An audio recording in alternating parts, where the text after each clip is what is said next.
5h10 sur Europe 1, Alexandre Lemaire. Comme un lundi, le rendez-vous de l'économie sociale et solidaire. Bonjour Pierre Durieux. Bonjour Alexandre, bonjour Marion.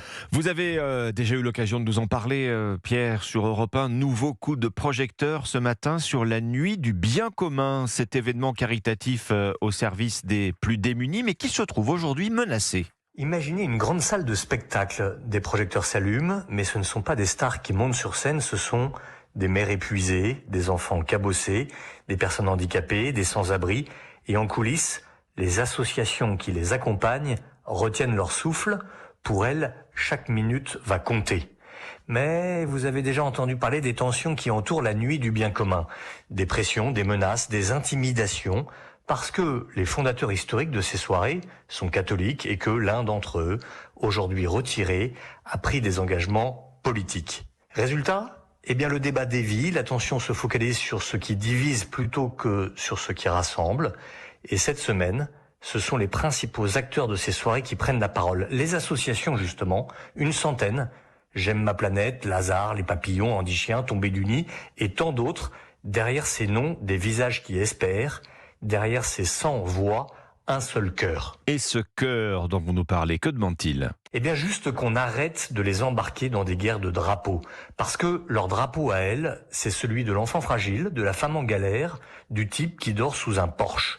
Le mieux est sans doute que je leur laisse la parole, je cite « Nous sommes des femmes et des hommes engagés dans le quotidien, dans le tissu invisible de ce qui maintient soudé un pays tout entier. Et grâce à la nuit du bien commun, nous avons trouvé une chance, celle de parler à tous. Ce que nous y avons vécu, ce sont des salles pleines, des panneaux qui se lèvent pour donner, des bénévoles engagés, des projets qui retrouvent une respiration.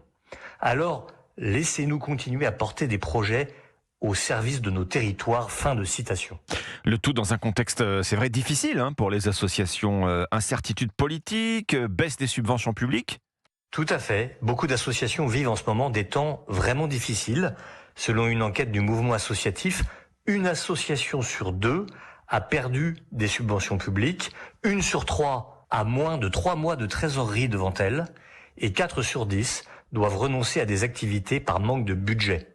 Alors, ce message qu'elle nous délivre ce matin, ce n'est pas un caprice, c'est un appel, une demande d'apaisement, une demande d'oxygène.